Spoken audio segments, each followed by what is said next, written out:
guys, it's your girl AFM Stories and you're welcome back to my YouTube channel. On this channel, I create content about scholarship, career, student lifestyle, living in the UK. So if you're interested about content like this, hit the like button, hit the subscribe button actually, and then as this video progresses, if you enjoyed this video, please drop a comment, ask me questions. I like to hear from you guys. Okay, I'm talking to people, I want to hear from you, I want to listen to you, so that is very important. So this video I'm going to be talking about how you can get a high score in your Chevening career plan essay. Guys, this essay is the most important. All essays are important, but this is like the final, the last thing the person is going to read before they decide your fate. So ensure that your career plan is phenomenal, and it's not even just about the plan, but more about the realisticness of the plan and the journey that you take them through.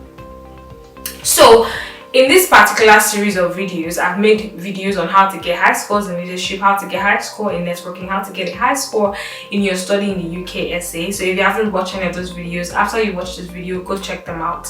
One thing I stress in all of the videos is the need for every single thing that you're saying to connect together. So everything should be related to a particular field or a particular industry or a particular problem or a group of problems that I really think a particular field or industry or problem. So if you talk about your leadership experience in that field, you talk about your networking experience in that field, talk about how the course you're studying wants to help you to develop that field. In your career plan, you need to talk about how, after learning from the UK, through the Chevening experience in terms of studying in the UK and the alumni network, you can develop that field, and then what exactly is the result of that development. So what exactly are you going to do? So I always advise that to get a high score, your leadership essay has to be grouped well. Your career plan essay has to be grouped well. So the first thing you need to talk about is your career plan. What exactly is it you're passionate about? What exactly is the problem you're trying to solve? Now you take us through a journey of how you want to solve it. So in the short term, what do you want to do? Are you going to go back to your previous organization? Are you going to go back to the work that you're doing and try to do it better? Are you going to try to get into a new place, or is realistic enough for a recent graduate from the UK? Have you thought it through? So your short-term goals should be something realistic in the short term related to your overall career goals, but like a starter, a beginning, and be specific and direct about it, because that's what's going to give you a high score. And then your career plan should never be about getting promoted or getting funding for yourself. Avoid even talking about PhD, because it doesn't really show that you want to impact people. It just shows that you want to keep developing yourself alone. Except the PhD is going to develop the life of other people. But even beyond the PhD, the 2 years before you get a PhD, you're going to be doing something right. So talk more about the work you're going to be doing. And even if you have plans for PhD, I do not think that the Chevening career plan essay is where you need to talk about that, honestly, except it's extremely paramount or relevant. So your short-term goals, that means what you're going to do in the next 1 year to 2 years. Talk about realistic things. Give numbers, give figures, give names of things you want to do, organizations you want to work on, people you want to work on, what exactly you want to do. And in the short term, talk about how your course modules, how your network, how your experience, how being part of the Chevening network is going to help you along the way. Once you talk about some practical things in the short term, so for example, you're going back to your organization, you want to do your former job better, or your business, you want to do it better, or whatever it is you're doing, you want to do it better. In the medium term, talk about larger projects. So how do you go beyond what you were doing previously in terms of making it better? Now you want to initiate new things, you want to expand the number, maybe the reach. So you've learned how to do it in a small scale, now you want to make it a larger scale.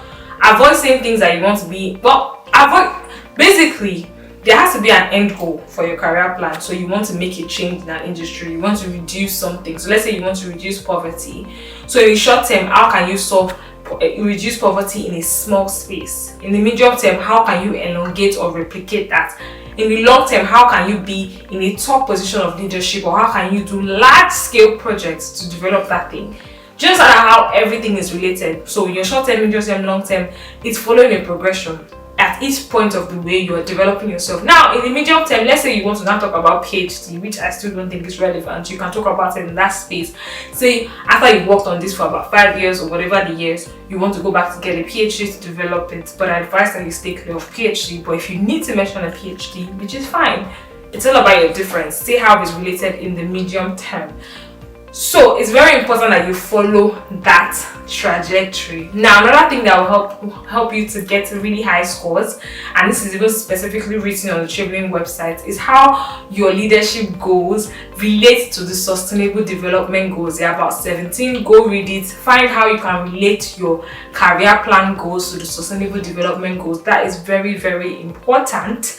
So go research that gives you extra points. It was even written on the Chevening website, so this is not just my opinion, this is what was said. Secondly, what exactly is the UK doing in your country? So the UK has a lot of departments. A lot of people focus on just the DFID. There are numerous UK departments, numerous UK projects across industries. So pick one of those and name drop the specific initiative of the UK, the specific department, the specific project that you want to work with or is related to you or can support your work or you can support their work or you can collaborate or partner with. It's just not saying, oh, it's related to the UK priority because they are very passionate about poverty. No, what exactly are they doing in poverty? Do they have a scheme? Do they have a project? What exactly is that project? How is what you're doing related to that project? How can you plug into that project? How can you partner with that project? Or how can that project be of use to you? Or how can you learn from that project? You can't just say, oh, it's related to what the UK is doing in my country and that's it. So you need to do a lot of research on what the UK is doing, because really the whole point of the scholarship is for them to get people that can continue the work they are doing in their country. So they need partners, leaders, people that think big, people that can come and do the things they are doing way better, people that are in alignment with them. So not just, and that's another thing about Chevening, it's not a pity party. It's not to just help people that will just go and sit down and just continue their simple lives. Is to help people that are ready to make a change, people that are daring. So be confident enough to have daring leadership goals. There is no goal that is too big. Say your goals with confidence, but I advise that when you have major goals, like extreme goals, it's best to put them in the long term. Avoid putting them in short term or medium term. If you put them in medium term, be specific about it. And if we are talking about partnering with projects, if it's not really something that is realistic in the short term, avoid mentioning it.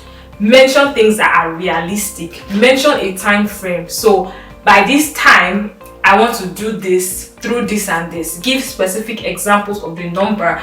Don't say you want to reach out to a lot of students across schools. How many students do you have? Say, is it 500 students, 1,000 students, 20,000 students?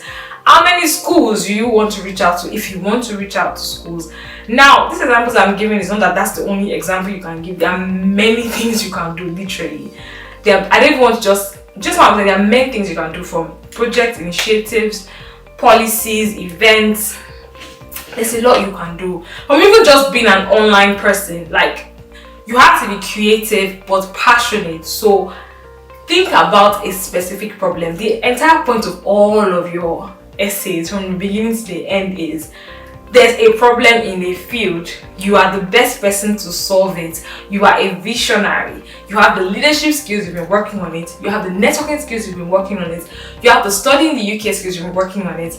And then your career plan, this is what you're going to do with everything. Find a way to relate your study in the UK, your experience with the UK, and your membership of the Chevening Alumni Network. Try to relate all of this to your career plan, and even your course modules and your course choices.